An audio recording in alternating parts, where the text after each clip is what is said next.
I'm going to start with my usual disclaimer. A lot of people, when they put together a talk or an event, they start with the question, what can I say that people will like and will like to hear and can agree with and go rah, rah, rah. I do the exact opposite. I think, what can I say that will make people slightly uncomfortable and mess with their paradigms enough that they kind of feel a little bit like questioning everything. And there are lots and lots of things that most or all of us in this room could go rah, rah, rah about and agree, yay, freedom's good, and come up with a list of 8,000 things about the government that totally suck.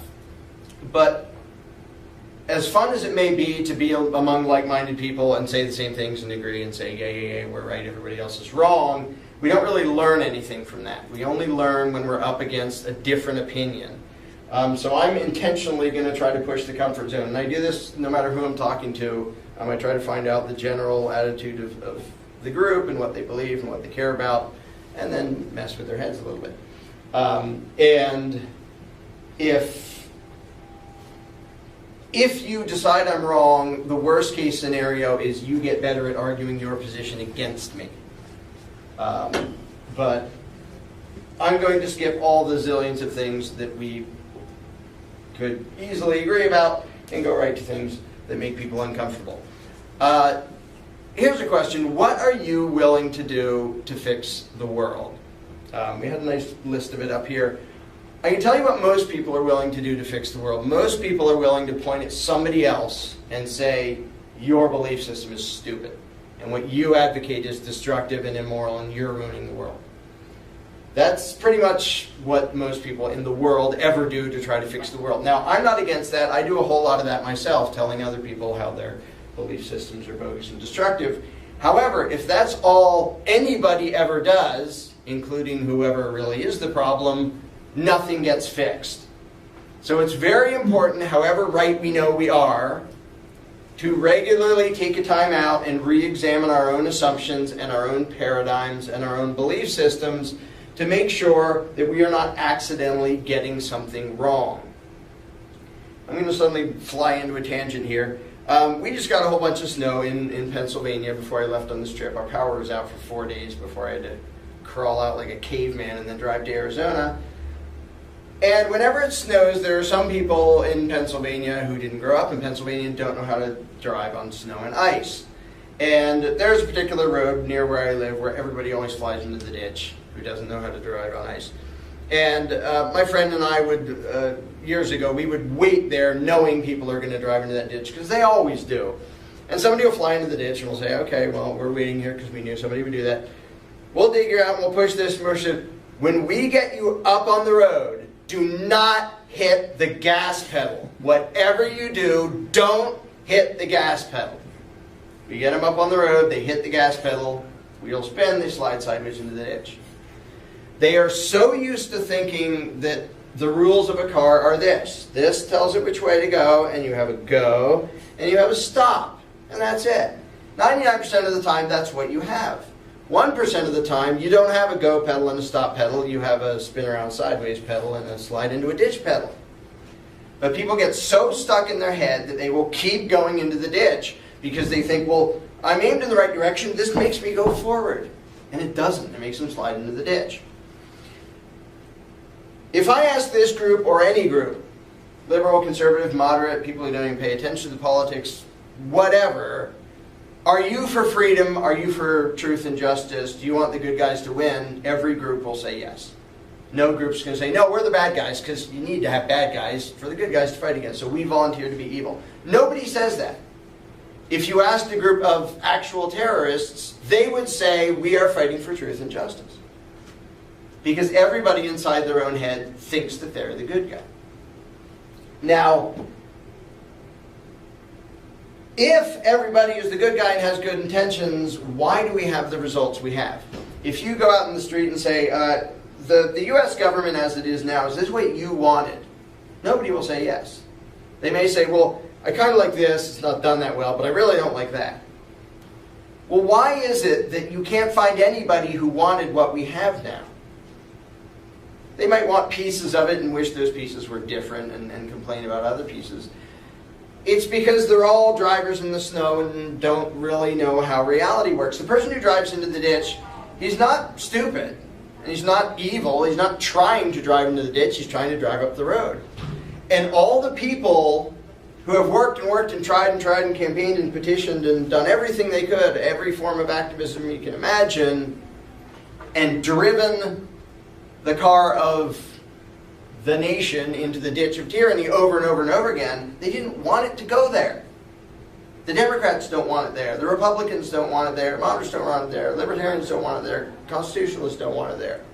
Nobody wants it there, but it goes there every time. If you look at a chart of government power, whether you measure it by spending or employees, or since before there was a constitution, there were very well-meaning groups trying to fight for liberty.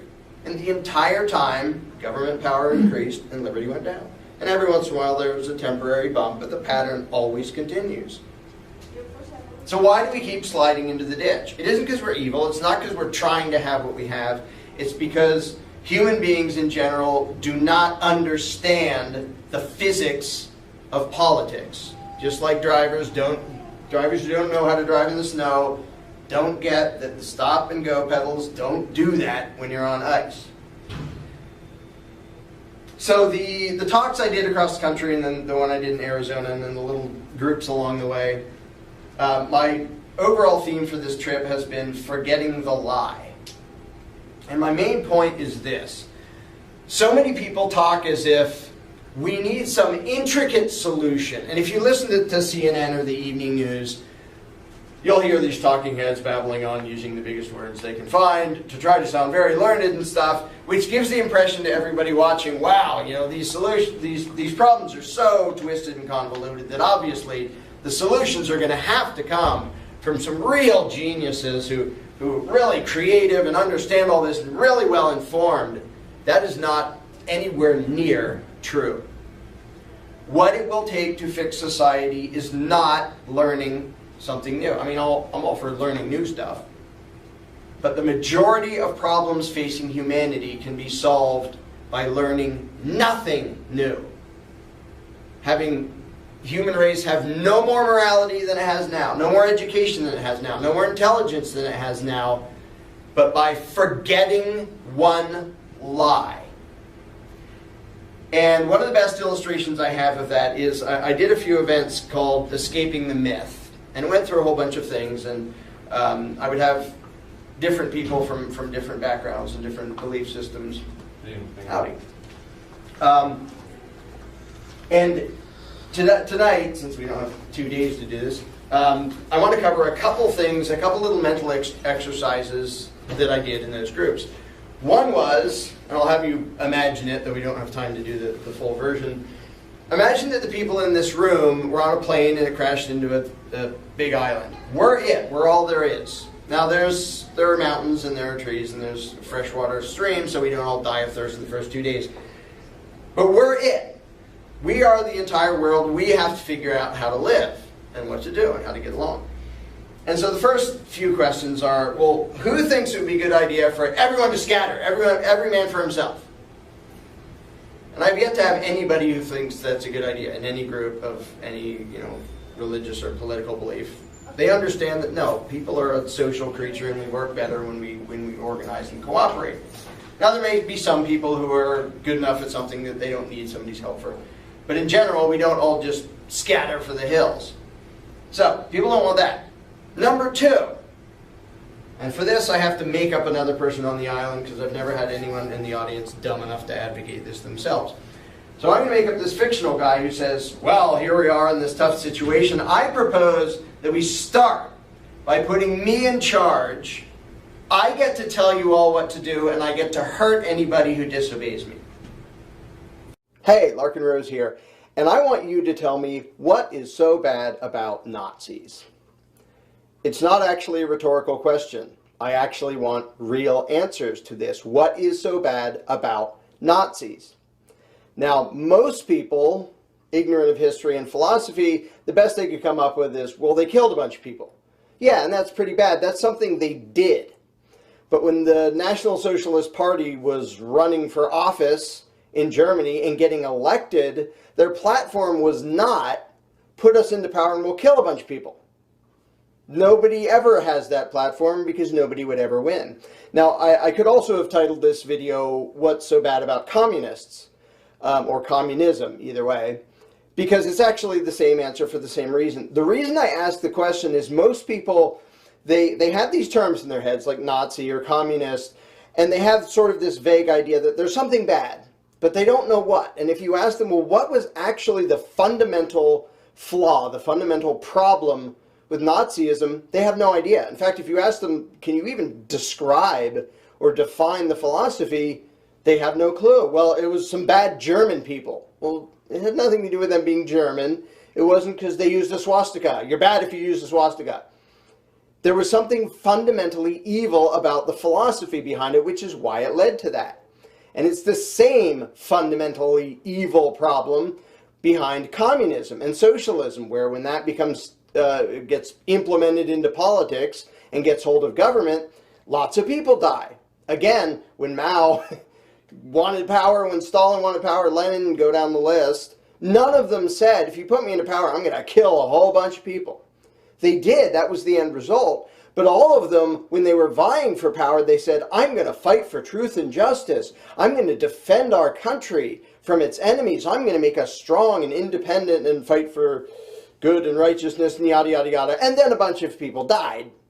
And a bunch of people were oppressed. And there were wars and all sorts of fun stuff.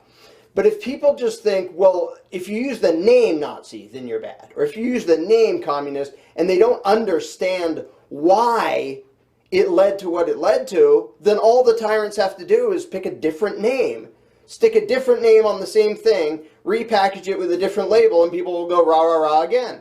Because if you look at the film clips of the cheering, adoring, thrilled crowds cheering for Mao Zedong or Joseph Stalin or Adolf Hitler, they were thrilled to death. They thought, finally, we're going to have the country we should have, rah, rah, rah. And then millions of people died. It wasn't that the people said, all right, all you evil people put me into power. It was that they tricked good people into putting them into power. So I really want people to tell me what is so bad about Nazism or what is so bad about communism. Now the funny thing is, people often categorize those as far right and far left when they're the same thing. First of all, Nazi is short for the National Socialist Party. And if you ask me, the difference between socialism and communism is the order of words used to define it. It's the same fundamental idea. I will tell you what's so wrong about Nazism. I will tell you what's so wrong about communism, and see if you can recognize that most Americans still believe in the fundamental flaw and still cheer for the exact same bad idea that Hitler proposed, that Mao proposed, that Stalin proposed. The evil underlying Nazism is collectivism.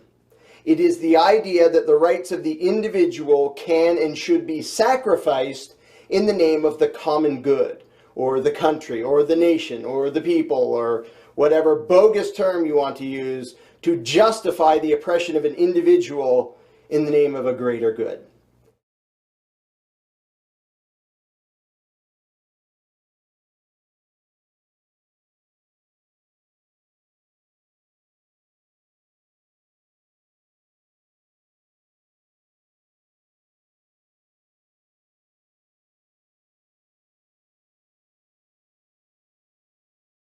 That was the evil behind Nazism.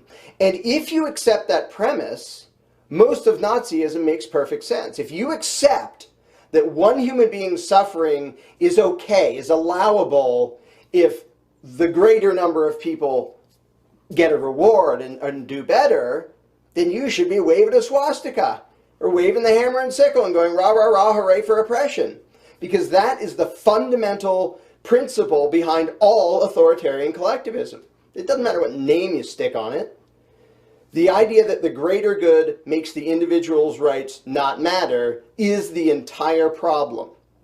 And if you accept that idea, it makes perfect sense to slaughter the weak. Hey, we have 100 people, 5 of them are kind of weak and sickly, and it takes lots of money to take care of them. Now, you can either be an individualist anarchist who says those sick people own themselves, you don't get to kill them because they're inconvenient, or you could take the authoritarian collectivist view that, well, the greater good will be served by killing them. Or a more common familiar thing that Democrats in this country love to cheer for is, that guy has so much money. If only we took all his money and gave it to us, that would serve the greater good. And more of us would have money. Yeah, he would suffer, that one guy, but who cares about him? He has a bunch of money.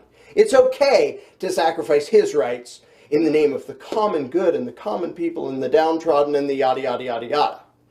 It's the Obama pitch, it's the Clinton pitch, it's the general political leftist pitch. It's also the pitch of Stalin and Lenin and Mao and Hitler. They all said there are these few rich, evil, nasty people that we should victimize for the rest of us, to make our country strong and to defend us against these evil, nasty people. Oh, incidentally, most of those tyrants, absolutely including Hitler, could point out genuine evils that they said they were going to fight against. The banking institutions, which are still doing evil crap in this country today, were doing evil crap to Germany. And the Treaty of Versailles was a huge injustice. They had very real injustices to complain about. Same with Mao, same with Stalin. But their solution was collectivism. Let's get an authoritarian state that will decide which individuals get to keep stuff, which individuals get to have rights, and what is for the common good, which they always call it the People's Republic of this and that and the other thing, to talk as if we're just representing you, and in the name of the people as a whole, we have to have the right to tax individuals and control individuals and limit your choices and do surveillance and all sorts of bogus stuff. That is what always leads to tyranny. And the reason it works is because it's a great way to trick good people into supporting evil. Because if you came right out and said, hi, I want to do a bunch of evil stuff, please put me in office, nobody would vote for you. But if you come out and say, I'm for the common good, the common man, the greater good of the most number of people, then people can feel good about putting tyrants into power, which has happened over and over and over again. So what's wrong with Nazism is the same thing that's wrong with communism and socialism and the United States Constitution. They all pretend that political power, the violence of the state, is justified if it serves the general welfare, the common good, the people as a whole. Now, the degree of violence against the individual described in the Constitution is a lot smaller than most of those other tyrannies did right off the bat. We get to steal everything and then divvy out food and money in a nice, fair, noble way. So the Constitution was a limited form of collectivism. But getting back to the Nazis, I want to know how many people want to stand up and say this. There actually are some people, which is pretty sad.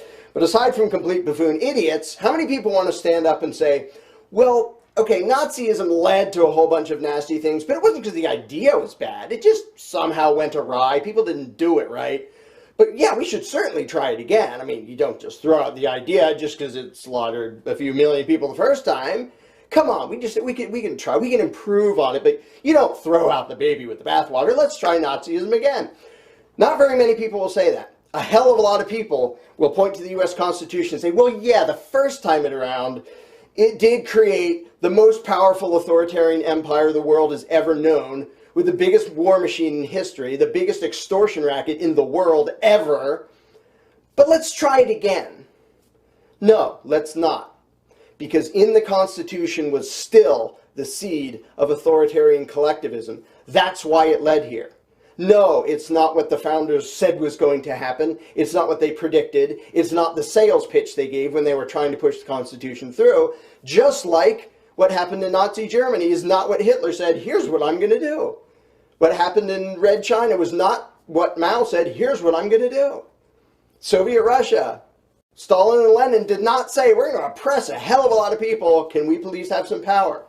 They all said this is for the common good, this is to help the good people, to defend against our enemies, to make the country strong.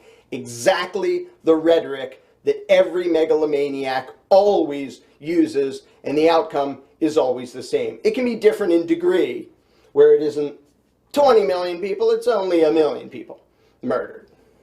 It isn't this much extortion, it's that much extortion. But it is always the sacrifice of the individual in the name of collectivism, in the name of the common good and the collective. The problem is still there, and whether you call it Nazism or communism or a constitutional republic, it's always the same. Oh, by the way, on a final note, most Americans still don't know this, and I should admit I didn't know it until just a few years ago. Red China was a constitutional republic with a Bill of Rights. Soviet Union was a constitutional republic with a Bill of Rights. The Weimar Republic, which turned into Nazi Germany, was a democratic republican or constitutional republic with a Bill of Rights. North Korea, it's still a democratic constitutional republic with a Bill of Rights. So if you think a piece of paper saying, be nice to people, is going to stop the evil power of collectivism, the reason Nazism led to what it led to, the reason communism led to what it led to. If you really want to try that over and over again and say, don't worry, next time it won't do that, then you're exactly who I want, giving me an answer, what's so bad about Nazism? Because when you actually understand that, you'll realize the question is, what's so bad about the idea of government? Figure that out, and you'll stop advocating authoritarian collectivism of any flavor, and then we can stop having war and oppression.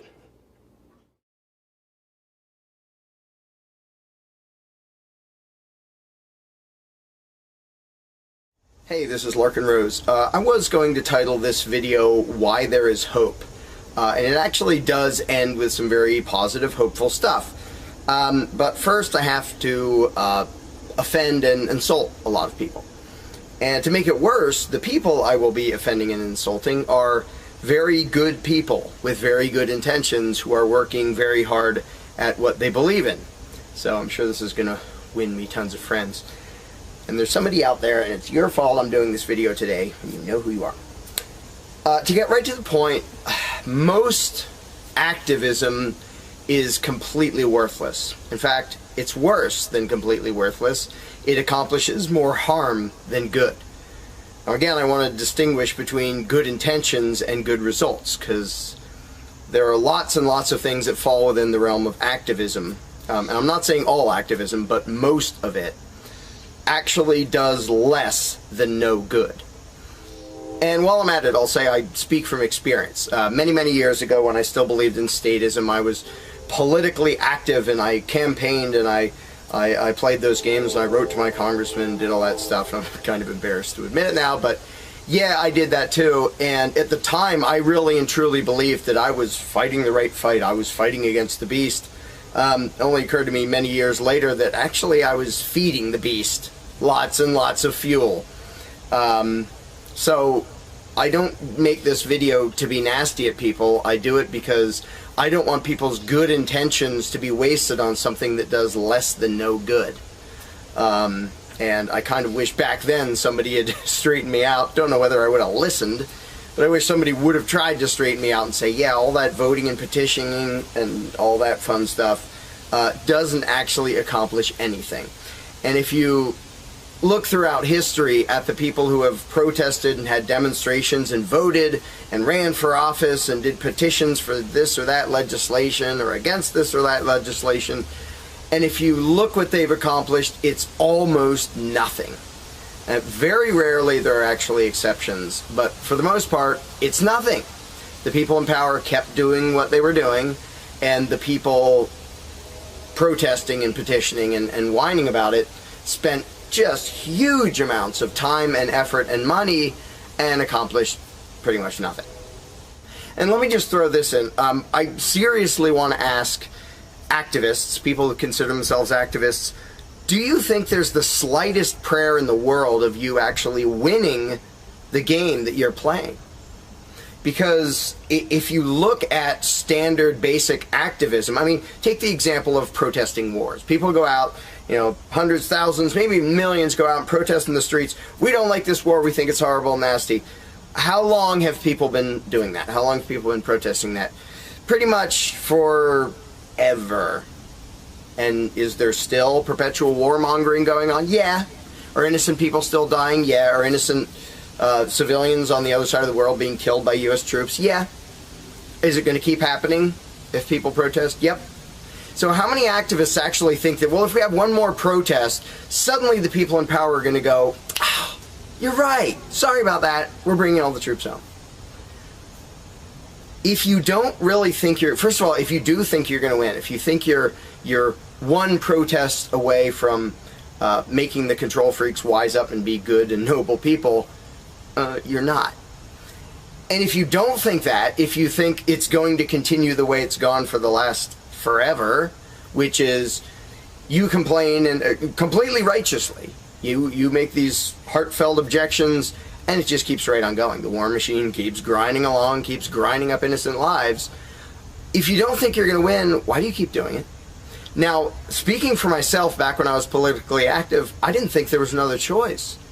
That was the only fight I could fathom, is try to get somebody different in office or call your congressman and protest. That's all I knew that there was. And that is key. Because if the people in power can convince you that your only recourse, the only civilized approach for you to take, is begging and petitioning and whining, you're doomed. If that's all that's inside your narrow view of what you can accomplish in the world, you don't accomplish anything.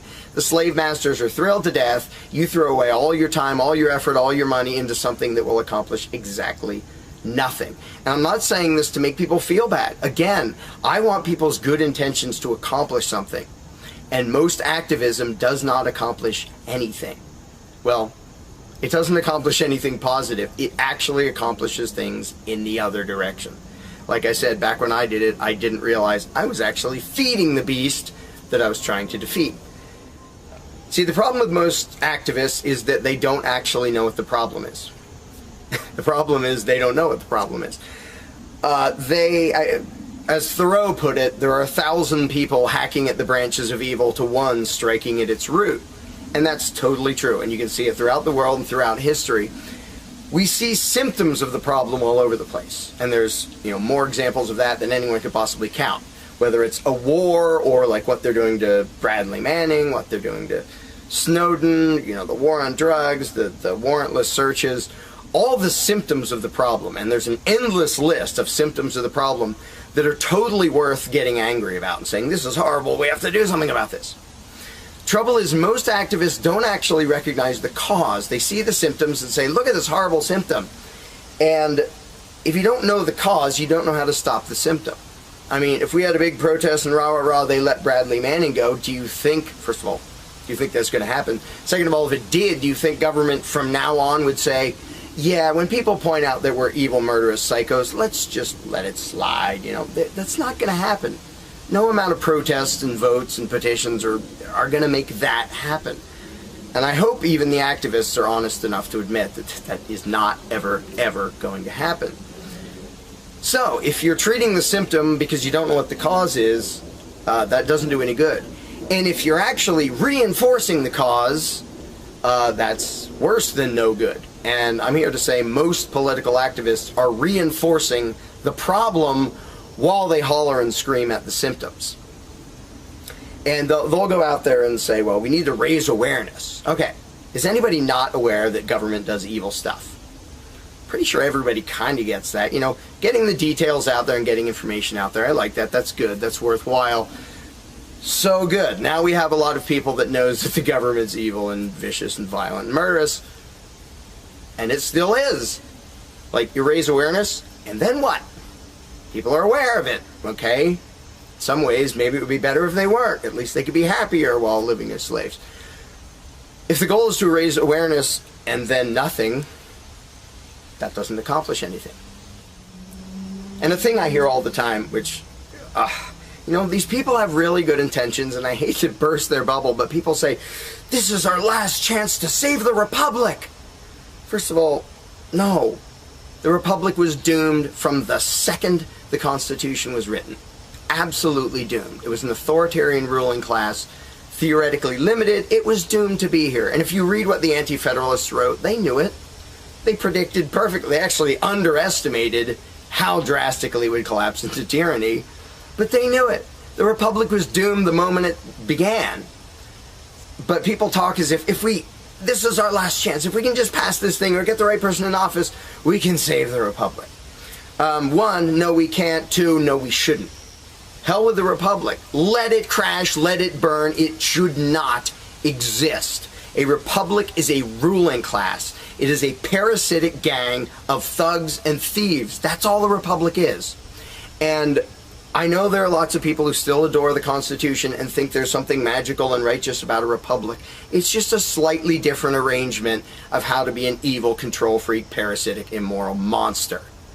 It doesn't really make any difference. And if you don't believe me, if you want a few references to republics in history, democratic republics, representative democratic republics, try People's Republic of China, Union of Soviet Socialist Republics, Democratic People's Republic of Korea, meaning North Korea, the Weimar Republic, out of which the Nazi Empire grew. Does it seem like republics lead to happiness and peace and justice? So no, don't try to restore a republic. You're trying to restore the problem. Don't try to restore the problem. That doesn't freaking help. And again, this gets back to the fact that the activists don't understand what the problem is. They don't understand that authoritarianism is the problem. The problem is not and has never been who is on the throne. The problem is, and has always been, and will always be until people wake up, that there is a throne there to be on. And as long as the argument is what government should do, who should run it, what form it should take, you're just tinkering with the details and completely ignoring the heart of the problem, which is the belief in government and authoritarianism. So any activism that doesn't hit at that belief, that doesn't strike at that root, is worse than worthless. Not only does it treat symptoms that aren't going to change anyway, but it actually reinforces in the minds of all the listeners and viewers that that heart cannot be touched. That of course we need government. You know, I hear people, it's funny, I am anti-government. I'm 100% anti-government because government is inherently immoral and evil and destructive. The belief in it is the complete antithesis of humanity. So I'm completely anti-government. And I find it funny that other groups get accused of that who aren't. They just want a slightly different flavor of authoritarian ruling class. But those groups will then say, oh, we're not anti-government. We just want the right kind of, and I just think, oh, okay, so you're not pro-freedom. You're not pro-morality. You have no idea what the problem is and therefore no ability to fix it. And a lot of people say, well, we have common goals and we have a common enemy, so can't we just sort of ignore the little details of disagreement? This is not a detail of the disagreement. This is the only issue that matters. Do you own yourself or are you the property of a ruling class? I don't care if it's a limited ruling class. I don't care if it's a democratic ruling class. I don't care if it's a Republican ruling class. I don't care if it's a constitutional ruling class. If there's some beast that has the right to take your money and boss you around, it owns you. You're not free, you don't own yourself. And if you actually believe that, why do you ever imagine you will achieve freedom? You're not even free inside your own head. And so when people say, well, these little differences, this is not a little difference. Either you think there can be someone with the right to rule you, or you understand that there can be no such thing. Or you understand the concepts of self-ownership and the non-aggression principle and what those logically lead to, which is legitimate government is a logical impossibility. It cannot exist. Not just it's really hard to maintain, it's theoretically and conceptually insane to think there can be a moral and righteous gang of thugs and thieves who bosses people around and takes their money. It just doesn't work philosophically or morally or logically. So to all those activists out there who are hacking at the symptoms, I feel your pain, but it isn't doing any good. If you don't even understand what the core problem is, you will do what protesters and activists around the world for hundreds of years have done, which is nothing. Bash your head against a brick wall, scream and holler, and accomplish nothing. Howdy, Larkin Rose here. I'm feeling slightly less than entirely patient and polite today, so if this video gets slightly caustic, too bad. This video is for all the people who are constantly saying, well, if not for government, we couldn't have roads, or we couldn't have police, or nobody would care for the poor, or we wouldn't be protected, whether it's from local thugs or from foreign invaders. We wouldn't have this, we wouldn't have that. So thank goodness we have government and taxes, because we wouldn't have any of those things. And the first way I'd respond to that is by pointing out the assumptions that underlie that complaint, that argument. Basically what people are saying, because let's be clear about what the terms mean, government is the people who boss everybody else around. And taxes are those people demanding money from us. So they basically tell us, hand over a whole bunch of money and we'll decide how to take care of you. We'll decide how to spend your money. If we don't like it, too bad, we don't really have a choice. Like, well, you can vote in a few years and maybe something will change, even though it totally won't. So that's what people are saying. Basically, if we didn't have a ruling class stealing our money and then supposedly spending it to protect us, how could we possibly have roads or anybody to protect us? The implication is that in this country, for example, 300 million people would just sit around thinking, oh, we can't do it. Without politicians and tax collectors, we can't have a road, we can't protect each other, and we can't... And it rests on this bizarre assumption that things that almost everybody wants, they wouldn't do anything to make happen unless there were politicians forcing us to give them money so they can make it happen. And so an example I like to use is, let's apply the same argument to food, because food is pretty darn important. I think everybody can agree. Let's apply the same argument that statists use about the roads or caring for the poor or protection or anything like that. The argument would go like this. Now, in the context of food, listen how idiotic this is. If we don't have government demanding money from all of us under the threat of caging us, and that's what taxation is, here's the money you have to give us, here's the nasty things we do to you if you don't. If that didn't happen so that they could build a big food production and distribution system and feed us, well, we'd all starve. We'd all just sit around saying, gosh, I wish we had food, but no politicians and tax collectors. We're just going to sit around and starve to death. Now, in this country, nobody would believe something that stupid, because all you have to do is go to a supermarket and see a perfect example of really efficient, organized cooperation that nobody is forced to do. There is no, if you're going to make the argument that people make about roads and protection and all that, you'd say, well, nobody is forced to make any food for anybody in this country. How do you know everyone's just going to say, well, it's not my job, and we'll all starve to death? There's no guarantee. There's no master plan guaranteeing that we'll all have food. So obviously we're all going to starve if we don't have an authoritarian government stealing our money and then making food and giving it to us. Because golly gee, we couldn't possibly do it voluntarily ourselves. Again, in this country, nobody makes that argument because they see it happening voluntarily. Nobody involved is forced to do that. Nobody is forced to make you a single bite of food. There is no guarantee at all from anybody. And yet, Americans are, by and large, hugely overweight. Obviously, we don't have a lack of food. We might have a lack of healthy food. But obviously, we see that example, oh, we can handle that. Voluntarily, mutual cooperation, that's fine for food, but for some reason, it's not okay, and we can't even fathom the idea of the exact same thing handling roads, or handling protecting us, or other things that almost everybody wants.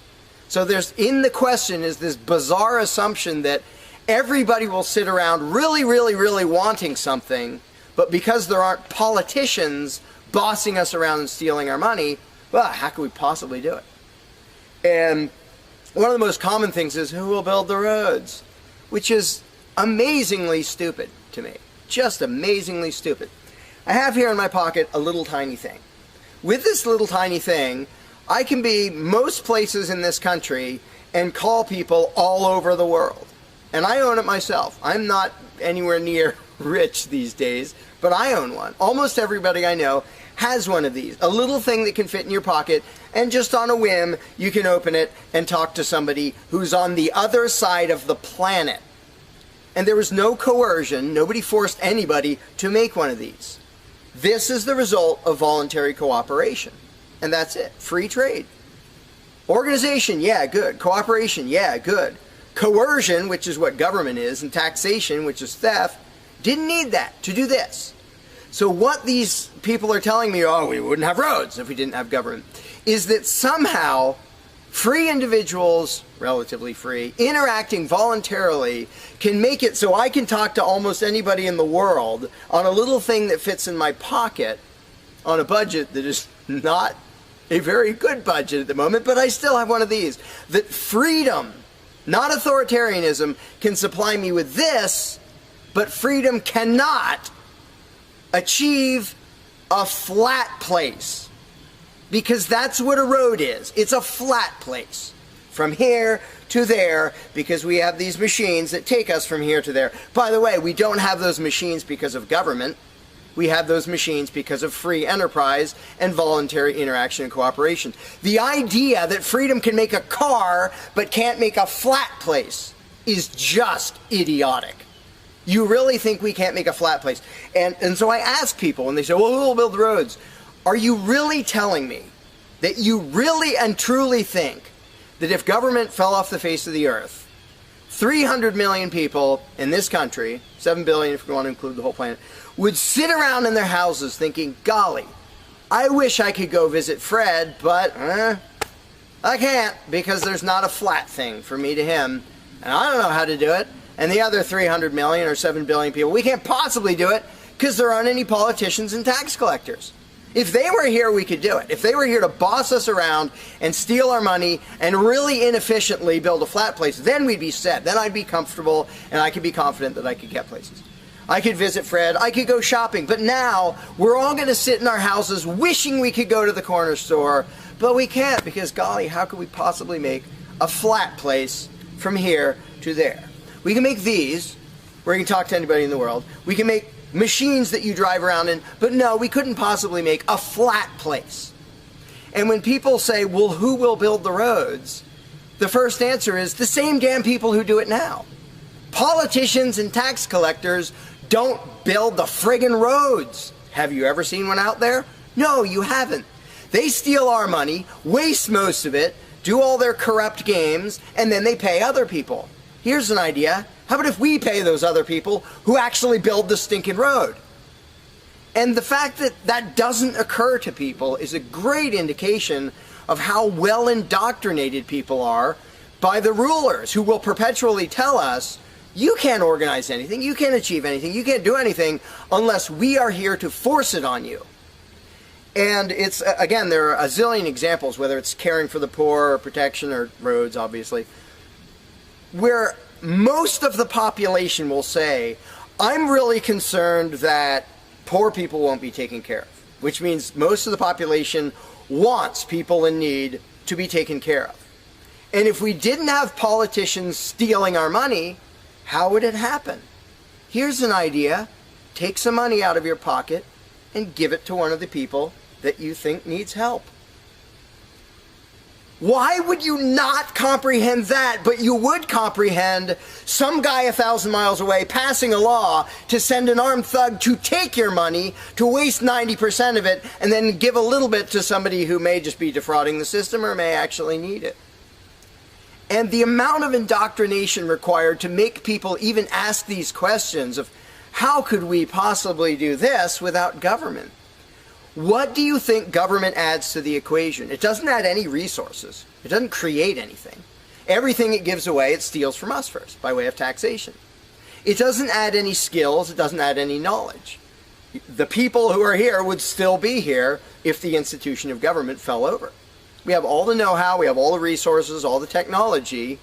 The only thing it adds is one group that's imagined to have the right to violently assault and control and extort everybody else. So what the question really means is, how could we have a road, or how could I help that poor, or how could that poor person be helped, or how would anybody protect us if there wasn't a gang of thugs with permission to violently control and rob us. And when you recognize that that is literally what the question means, you already see how utterly idiotic it is. And it's completely the result of authoritarian statist indoctrination. Nobody would come up with that on their own. And you obviously don't see that with the example of food or cars or cell phones or anything else. Nobody says, we won't be able to talk to each other unless there's a gang of thugs that's allowed to boss us around and steal our money. And just economically, how stupid do you have to be to think that's a good idea? Here are your choices. Let's do this. I'll give you these two choices for how you will be fed from now on. Either you can go spend your own money wherever you want. You can go to the supermarket or the local this or the local grocery, whatever you want. You can go decide what you want, and they'll tell you the price. You decide what you're going to buy and how much. And you can go to different places and you can shop around and you can do all that. That's option number one. But let me warn you, option number one does not give any guarantee that you will be fed. There's no master plan forcing people to feed you. So, oh my gosh, you better be really scared of that option, despite the fact that you can do it day after day and it works really darn well and feeds pretty much not only this country, but with a massive surplus. So that's option number one that apparently statists are scared of. Option number two is politicians will take as much money of yours as they decide to take. Then they will decide what, if anything, they will buy with that money in terms of food to give to you, to feed you. Do you really think that will serve you better, that will feed you better? Yeah, I'm much more comfortable that I'll have I'll be fed, I'll be secure, everything will be okay. If a gang of thugs who doesn't really care about me steals my money and then decides what, if anything, to give me back from what they stole. But that is implied in the question, whatever you put in the blank. How are we going to have blank if not for government? What you're saying is, how can we, the people who really want roads and food and cell phones and protection and all the things that almost everybody wants, how can we possibly have that unless we give someone permission to steal our money and boss us around and then decide what they're going to give us? And the same thing applies no matter what you put in the blank. How will we possibly do blank without government? One of the silly ones is caring for the poor. How will we care for the poor? Think of what that means. Like when more than half the country votes for a party to take care of the poor, it's more than half of the country saying, we're really concerned and we want to make sure that the less fortunate are taken care of, but we don't believe that normal people acting in freedom will take care of them. Well, if the people didn't care about the poor, they wouldn't win the election. By definition, if you vote for a welfare state, you're an idiot. Because either people are heartless bastards and you're going to lose, or people are compassionate and giving and you don't need to win. Just give them your stinking money. But people play the game, and that's the Democratic Party lives off of the idiotic notion that you're all so heartless that you should vote for us to steal your money to give to the poor. And half the country falls for it. Yeah, we're all so heartless that we voted you into office for the specific purpose of taking our money to help the less fortunate. That's just freaking brilliant. How about if half the country just gave their stinking money to the less fortunate? And then the less fortunate would all be rich, because it would be 1 trillion times more efficient than the government version of welfare ever is. Also, it would be actual charity instead of mass theft and corruption and fraud and all that fun stuff. But what takes the cake, the ultimately insane thing, whatever you put in that gap, how can we have blank without a parasitic ruling class and a bunch of hired thieves? It's just a stupid question, but it's extra super stupid when what's in the blank is, how will we be protected?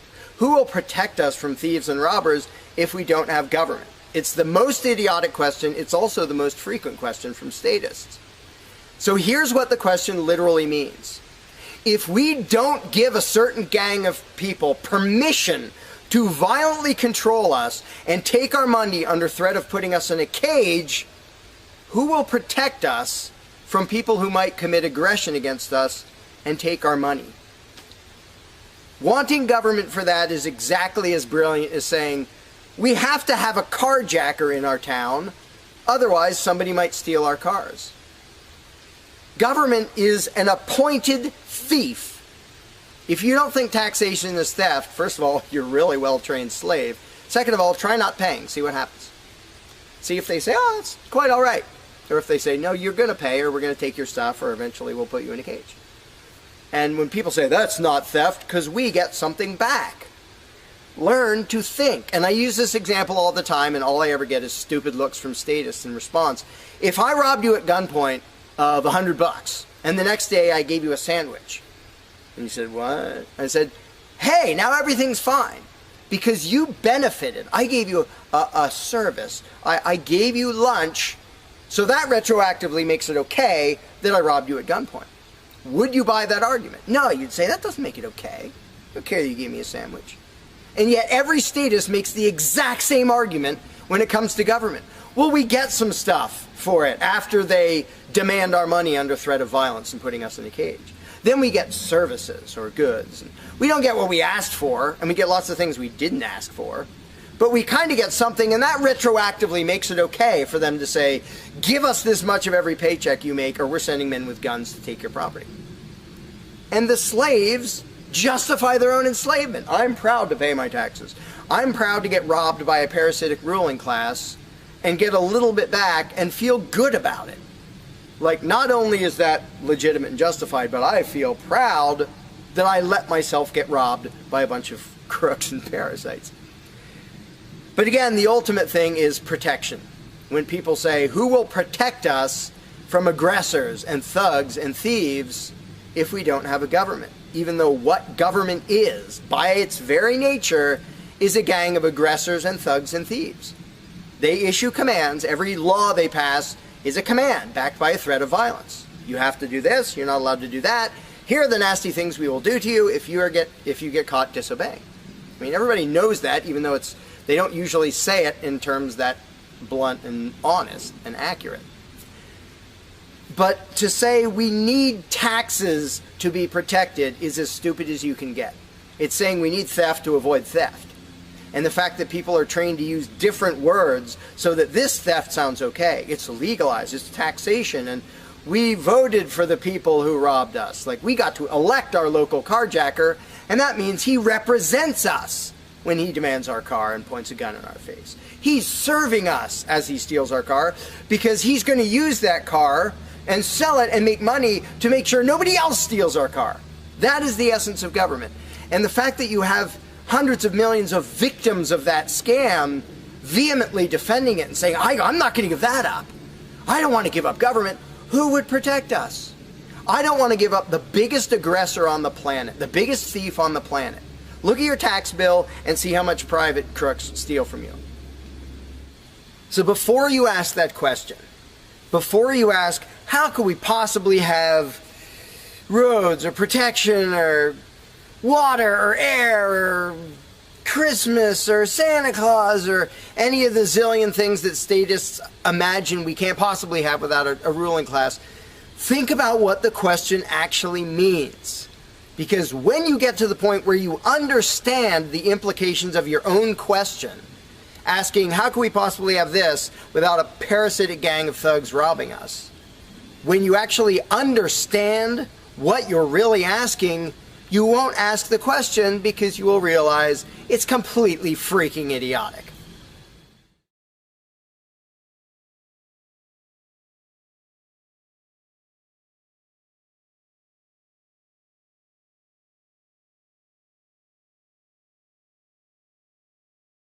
Hey YouTube, what's going on? So in my previous video, Anti-Discrimination Laws Are Stupid, I discussed how business owners should be free to voluntarily choose who they do and don't conduct business with. I'll link to the video in the description box. Surprisingly, I got a rather supporting response on the subject, but one common question did keep arising in the comment section. What about unregulated monopolies taking advantage of minority demographics? This is a pretty valid question, and also one that many people assume a libertarian society wouldn't have an answer for. But there is an answer. Monopolies can't discriminate. I know what you're thinking. But T, the whole point of monopolies is to take over the market and screw over the people. The first point is true. The primary goal of monopolies is to take over and dominate a specific market. But the second point about monopolies screwing people over, That only happens when government gets involved. Overall, there are only two ways a monopoly can be formed. One is that they please the market so much and they provide such a good quality product or service that there's no demand for any competition. The other is to threaten competitors with force and artificially eliminate any competition from the market, which nobody can legally do except for government. Now, I know there are many other hypotheses as to how monopolies can be created, but for the sake of simplicity in this video, I'm going to stick to these two most realistic and probable causes. So, in order for a monopoly to form without use of force, they would have to supply an extremely exceptional product or service and maintain a nearly impossible rate of customer satisfaction, leaving virtually no room for discrimination. Still not seeing it? Here's a scenario for you. A new grocery store chain opens up in X town, and it's called A-Mart. Let's envision that A-Mart had a diabolical plan to dominate the entire grocery market of X-Town. They would have to supply a product or service that meets every single need of every single citizen of X-Town. If A-Mart decided to one day implement a new rule that says black people of X-Town can't use shopping carts, or they have to use boxes, or more extremely, black people of X-Town can't shop at A-Mart at all, A-Mart would no longer be able to dominate the market because the needs of a valuable demographic is not being satisfied. This leaves room for a new competitor, B-Mart, to swoop in and supply black customers with the desired needs that A-Mart decided that they just wouldn't give. Basically, if you're not able to make every single customer happy, then you're not going to be able to maintain a monopoly. But in certain cases, a business would be able to discriminate and the customers might be able to deal with it. Say if A-Mart made a new rule that indirectly targeted black customers that read, no one can shop at A-Mart stores while sagging their pants. If the customers were willing to conform to that rule, there'd be no opportunity for a competitor to come in and disrupt A-Mart's monopoly, because the customers are still satisfied with A-Mart. We don't need anti-discrimination laws saying stuff like A-Mart can't tell people how to dress. If customers value their wardrobe freedom more than the services that Kmart provides, then they can voluntarily choose to shop elsewhere. Just because the customer wants a company to do something doesn't mean that the company has to. That's called economic freedom. Now let's examine another way a monopoly can be formed. Government. Government has been known to kill competition in several industries. Examples include states like Virginia, who banned travel innovations like Uber and Lyft in order to maintain taxi monopolies, and San Francisco, who banned the app Airbnb in order to ensure hotel rackets. No-bid contracts that plague the oil, medical, and green energy sector, among many others. Restrictions on online gambling to make sure that casinos don't have to face any market competition. And of course, monopolized currencies controlled by central banks who regulate and kill monetary innovations like Bitcoin. Granted, the US government hasn't banned Bitcoin yet, but we have seen examples such as the Chinese government taking action against cryptocurrencies. These are just a few examples among many others where government injects itself into the free market and creates crony capitalist monopoly strongholds. And unlike free market monopolies, government monopolies don't have to ensure that the quality of their product or service is better than their competitors. All they have to do is write a law, and domestic terrorists, aka police, will muscle out the competition for them with the threat of violence or extortion. Generally, we consider these types of actions criminal. I mean, if Walmart, for example, decided to force Amazon Fresh or other e-grocery alternatives out of business in order to maintain their market share, then they'd be vilified and prosecuted, and rightfully so. But when government does it, people often seem to let these actions slide. Partially because politicians will often claim that these regulations and bans are for your safety, when in reality, anybody with a little bit of common sense can see that it's motivated by special interests and corrupt incentives. But that's why a free market economy is the best way to prevent the formation of these crony capitalistic monopolies, which can exploit the public and muscle out competition without consequence. Realistically speaking, it's probably more likely that you'd win the lottery than it is for a business to monopolize any market in a free economy. But if by some insane miracle a business is perfect enough to form a natural monopoly, chances are the customer satisfaction rate would be so high you wouldn't even be complaining about it. Hope that answered any questions about how a libertarian society would handle monopolies exploiting the general public. If you enjoyed this video, be sure to check out some of my other videos and leave any feedback in the comment section below. Final word, get guns out of business and let voluntary interactions do what they do best. raise the quality of life for all individuals. Thanks for watching.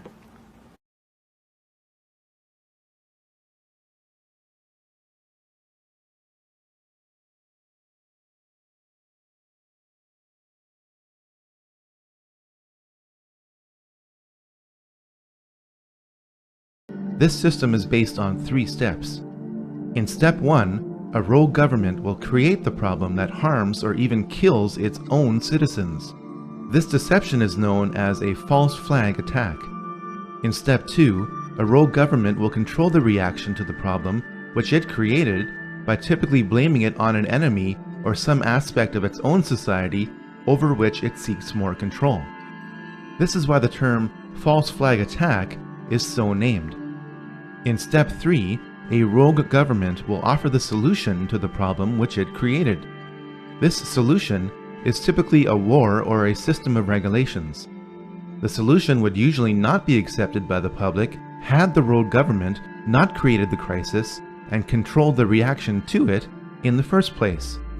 A government which seeks increasing control can keep pushing society to accept its agenda by following a series of problems, reactions, and solutions which it planned all along. The significance of the Hegelian dialectic is not how evil it is, but rather how often governments choose to follow it. There has not been a major war in the 20th and 21st centuries that does not follow the Hegelian dialectic.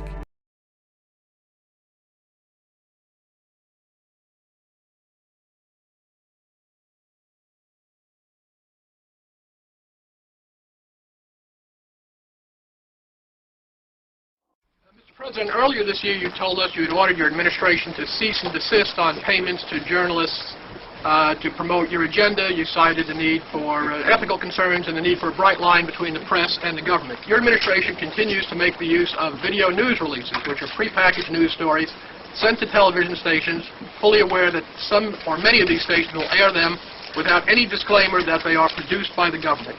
Comptroller General of the United States this week said that raises ethical questions. Does it raise ethical questions about the use of government money to produce stories about the government that wind up being aired with no disclosure that they were produced by the government? There is a Justice Department opinion that says these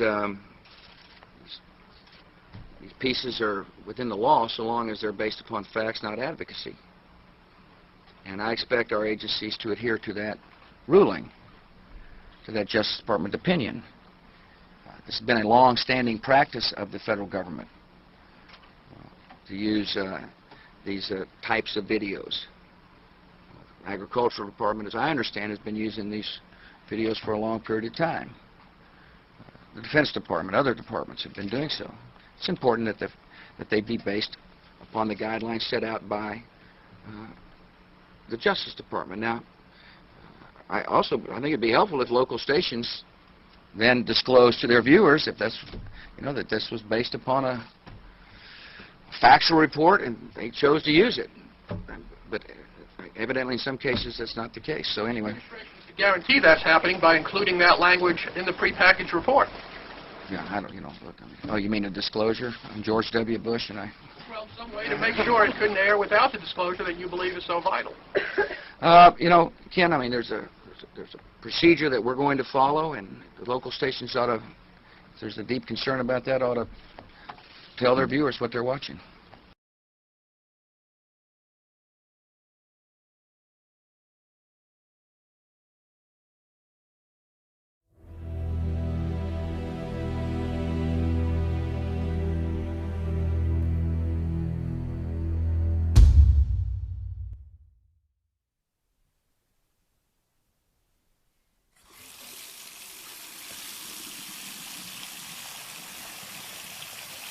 In 1946, Oscar Ewing, a Wall Street attorney and former counsel to the Aluminum Company of America, now known as Alcoa, was appointed by President Truman to head the Federal Security Agency and was put in charge of the U.S. Public Health Services. He was accused of being placed in a highly paid position by Alcoa to promote water fluoridation. Ewing's committee did no research or investigation into the poisonous effects of water fluoridation. They accepted falsified data published by the U.S. Public Health Service on order from Oscar Ewing, who was rewarded with $750,000 by fluoride waste producer Alcoa. Now, over 60 years later, 2/3 of all municipal water and most bottled water in the United States contains this poisonous waste product. The main compound most commonly used for water fluoridation in the United States is hydrofluorosilicic acid. This chemical compound is an industrial waste product that comes from the phosphate fertilizer industry. In the past, when these fluoride gases were released from the production of commercial fertilizer, they scorched the vegetation, destroyed crops, and crippled cattle on nearby farms. Today, the fluoride gases are now captured by pollution control devices called wet scrubbers, which are used to keep less of the fluoride from escaping into the atmosphere. However, after the fluoride acid is captured in the scrubbers, it is then barreled and sold unrefined to communities all across America to be added to their water supply as the primary chemical for water fluoridation. What this means is hundreds of millions of people consume a chemical that is a classified hazardous waste every single day. On November 24, 2011, there was a chemical spill at a water company in Rock Island, Illinois. Hazmat crews were called in to try and stop the chemical spill coming from a tanker truck. Before the workers were able to stop the spill, the chemical had begun eating through the concrete. The chemical? Hydrofluorosilicic acid, the very same chemical that is added to the drinking water of 42 out of 50 major cities, not only has melted through concrete, but has been known to dissolve rubber tires, eat through metal and plastic pipes, and corrode stainless steel. In 2011, at the University College of Sciences at Osmania University in India, rats were given fluoride for a period of 60 days. This resulted in neurodegenerative changes and morphological alterations in the hippocampus and cerebellum areas of the brain, as well as the spinal cord and sciatic nerve. 18 human studies from China, India, Iran, Mexico, and a recent study out of Harvard have found that elevated levels of fluoride exposure are associated with IQ deficits in children, along with substantial evidence of developmental neurotoxicity. Studies also suggest that fluoride causes unscheduled DNA synthesis, sister chromatid exchanges, and mutagenic effects on cells. This means there is an increase in cancer after the ingestion of fluoride. Dr. Dean Burke, the chief chemist emeritus of the U.S. National Cancer Institute, stated that fluoride causes more human cancer deaths and causes it faster than any other known chemical. Fluoride also makes up 94% of the drug Prozac, a selective serotonin reuptake inhibitor that has been a drug used by almost every single mass murderer involved in school shootings. Go look on your tube of toothpaste. It instructs you to contact poison control if you swallow more than a pea-sized amount. Have we gone insane? Do none of us care that we are being poisoned and flooded with cancers? Could this all be done on purpose? According to Charles Elliott Perkins, a prominent U.S. industrial chemist who was sent by the U.S. government to help reconstruct plants in Germany at the end of World War II, wrote a letter to the Lee Foundation for Nutritional Research. This letter stated that he had learned the Nazi regime had used sodium fluoride as a means of mass control, that the real reason behind water fluoridation was not to benefit teeth, but was used to reduce the resistance of the people to domination, control, and loss of liberty. He stated that repeated doses of infinitesimal amounts of fluoride will in time gradually reduce the individual's power to resist domination by slowly poisoning and narcotizing a certain area of the brain tissue. Perkins, a scientist who spent 20 years studying the chemistry, biochemistry, physiology, and pathology of fluoride, ended by saying this: any person who drinks artificially fluoridated water for a period of 1 year or more will never again be the same person, mentally or physically. If you leave here with nothing else, please stop drinking the water.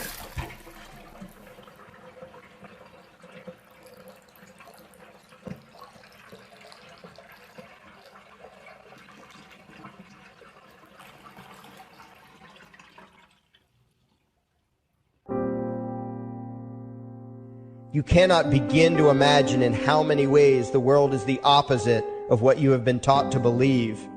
You see the guy who sells drugs to willing customers so he can feed his family as the scum of the earth, while you see the hypocrite who gives away stolen money in the name of government as a saint. You see the guy who tries to avoid being robbed by the federal thugs as a crook and a tax cheat, but see as virtuous the politician who gives away the same stolen loot to people to whom it does not belong. You see the cop as a good guy when he drags a man away from his friends and family and throws him in prison for 10 years for smoking a leaf. And you see anyone who defends himself from such barbaric fascism as the lowest form of life, a cop killer. In reality, most drug dealers are more virtuous than any government social worker. And prostitutes have far less to be ashamed of than political whores, because they trade only with what is rightfully theirs, and only with those who want to trade with them. The upstanding, church-going, law-abiding, tax-paying citizen who votes Democrat or Republican is far more despicable and a bigger threat to humanity than the most promiscuous, lazy, drug-snorting hippie. Why?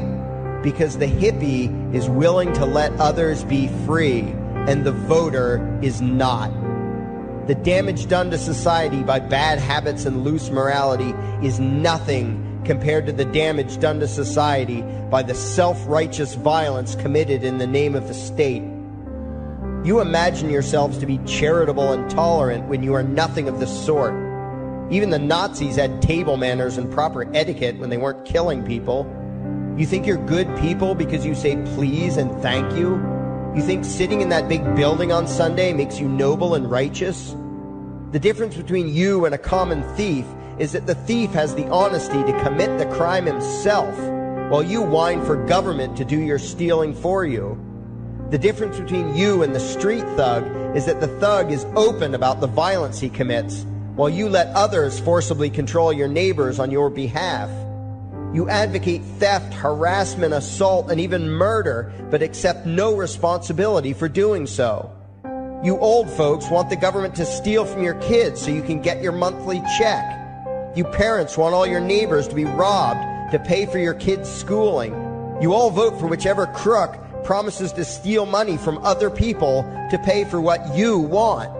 You demand that those people who engage in behaviors you don't approve of be dragged off and locked up, but feel no guilt for the countless lives your whims have destroyed. You even call the government thugs your representatives, and yet you never take responsibility for the evil they commit.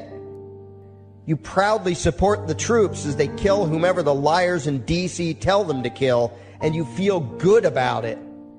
You call yourselves Christians or Jews or claim to follow some other religion, but the truth is what you call your religion is empty window dressing.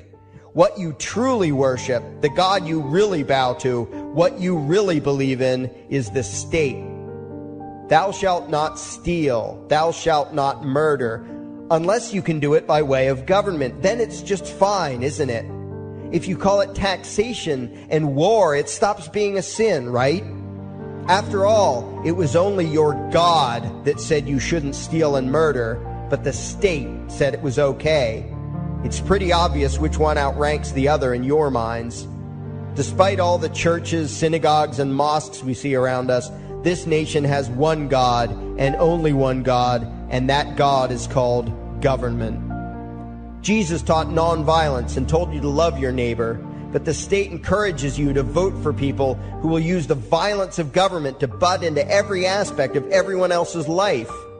Which do you believe?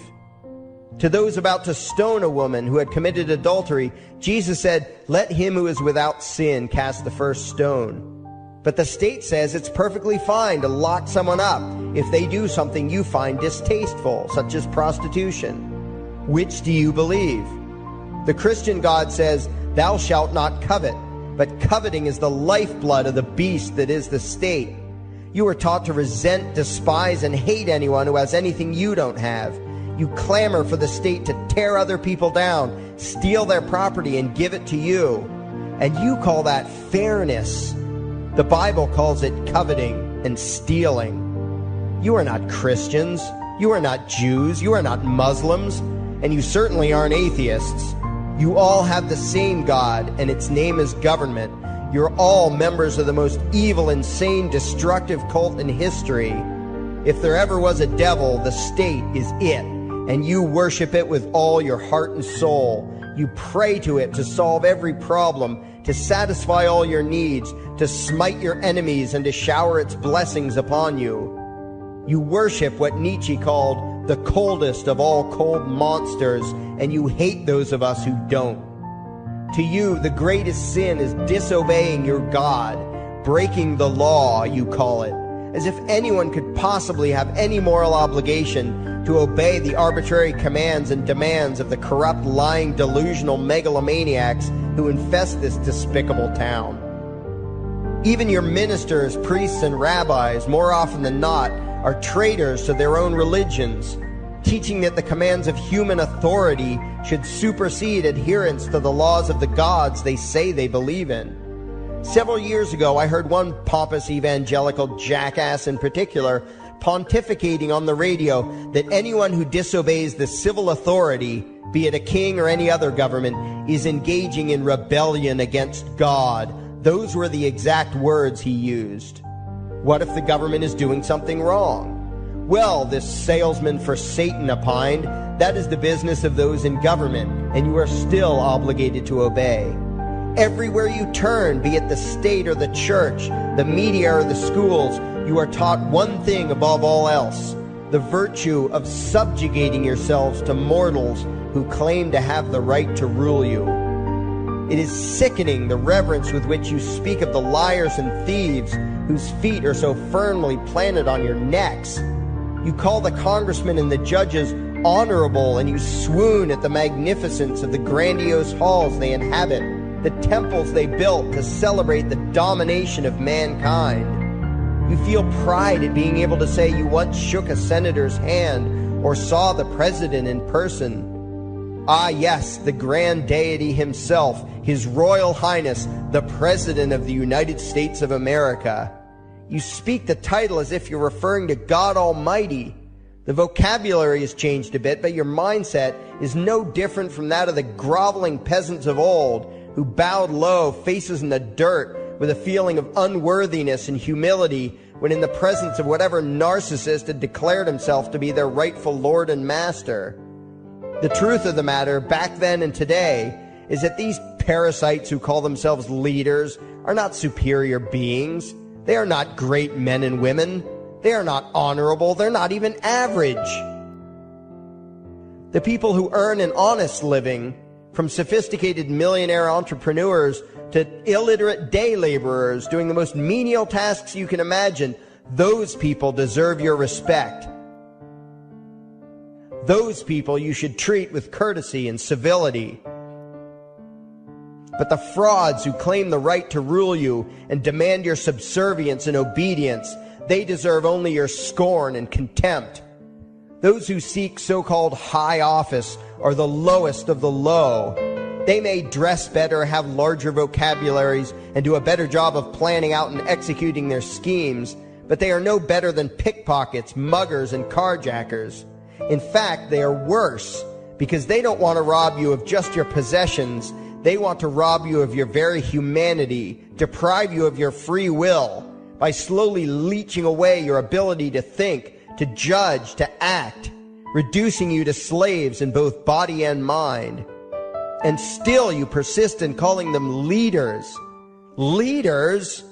Where is it that you think you're going exactly that would require you to have a leader?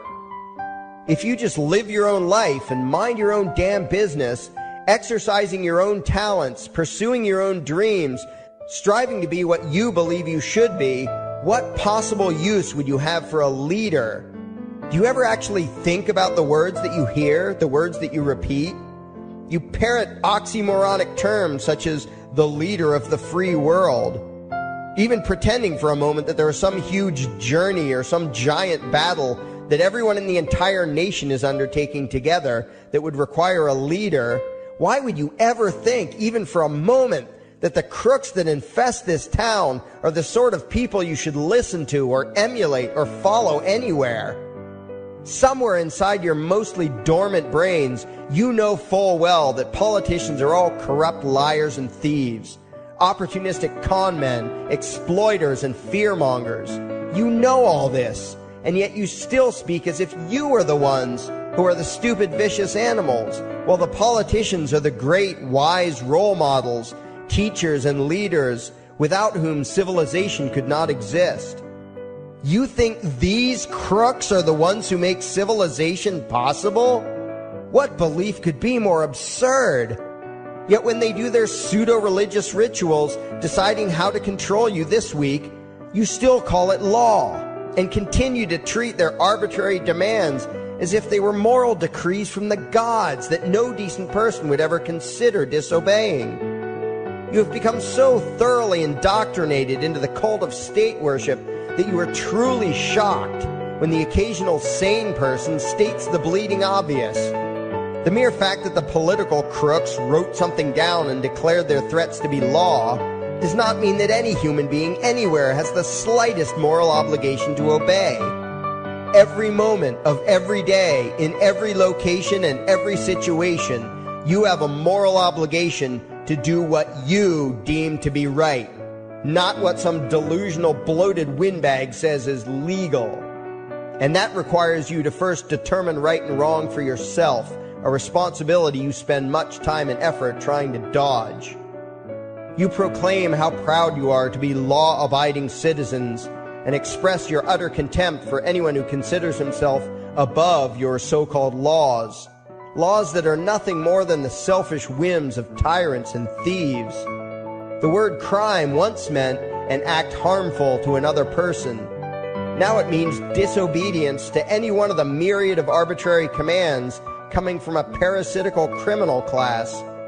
To you, the term crime is nearly synonymous with the word sin, implying that the ones whose commands are being disobeyed must be something akin to gods, when in truth they are more akin to leeches. The very phrase, taking the law into your own hands, perfectly expresses what a sacrilege it is in your eyes for a mere human being to take upon himself the responsibility to judge right from wrong and to act accordingly, instead of doing what you do, unthinkingly obeying whatever capricious commands this cesspool of maggots spews forth. You glorify this criminal class as lawmakers and believe that no one is lower than a lawbreaker, someone who would dare disobey the politicians. Likewise, you speak with pious reverence of law enforcers, those who forcibly impose the politicians' every whim upon the rest of us. When the state uses violence, you imagine it to be inherently righteous and just, and if anyone resists, they are, in your eyes, contemptible lowlifes, lawless terrorist criminals. Like the lawless terrorist criminals who helped slaves escape the plantations. Like the lawless terrorist criminals who helped Jews escape the killing machine of the Third Reich. Like the lawless terrorist criminals who were crushed to death under the tanks of the Red Chinese government in Tiananmen Square. Like all the lawless terrorist criminals in history who had the courage to disobey the never-ending stream of tyrants and oppressors who have called their violence authority and law. And that includes the lawless terrorist criminals who founded this country. Everything you think you know is upside down, backwards, and inside out. But what has to take the cake, the height of your insanity, is the fact that you view as violent terrorists the only people on the planet who oppose the initiation of violence against their fellow men. Anarchists, voluntarists, and libertarians. We use violence only to defend ourselves against someone who initiates violence against us. We use it for nothing else. Meanwhile, your belief system is completely schizophrenic and self-contradictory. On the one hand, you teach the young slaves that violence is never the answer.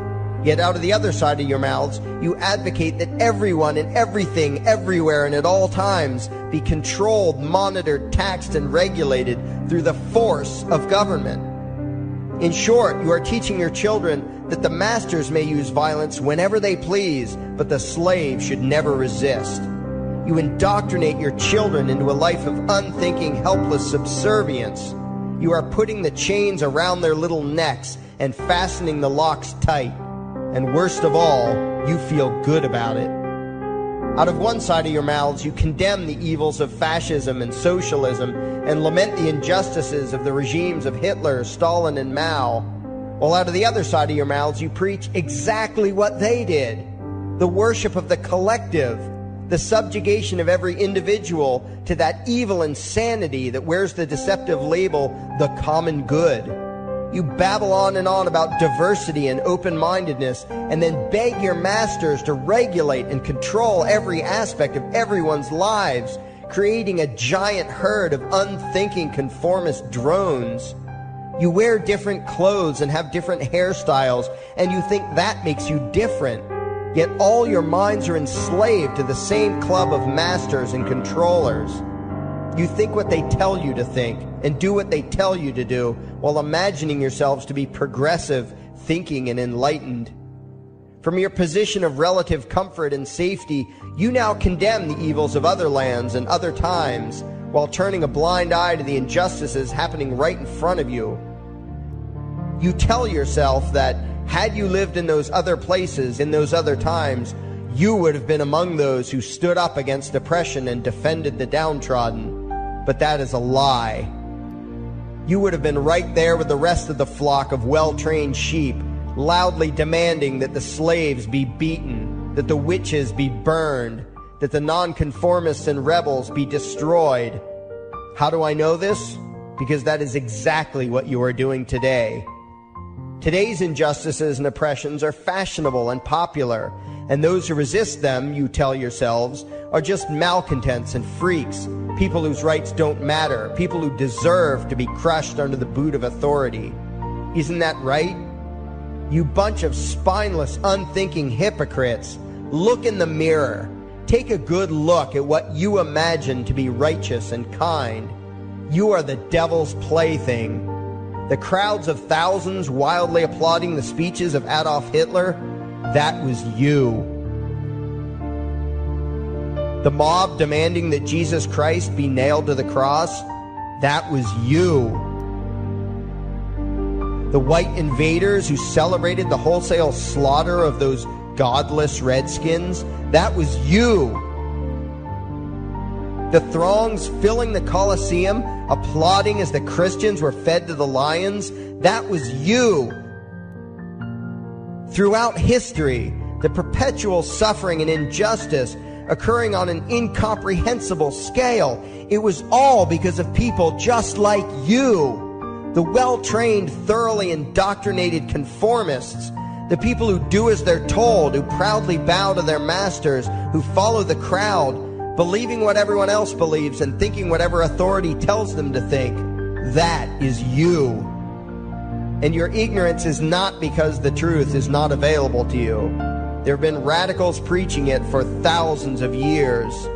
No, you are ignorant because you shun the truth with all your heart and soul.